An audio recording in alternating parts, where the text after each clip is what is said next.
53 to 56.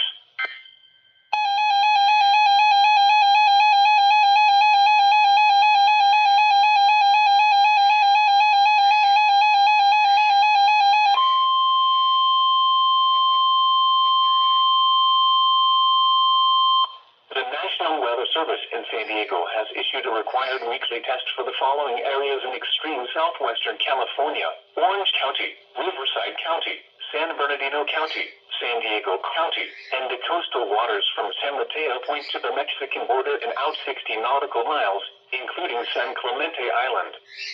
A test signal was broadcast to test the public warning system. The test is normally conducted between 10 a.m. and noon each Wednesday, weather permitting. The signal was also used to test the activation and emergency readiness of the Skywire network of radio operators.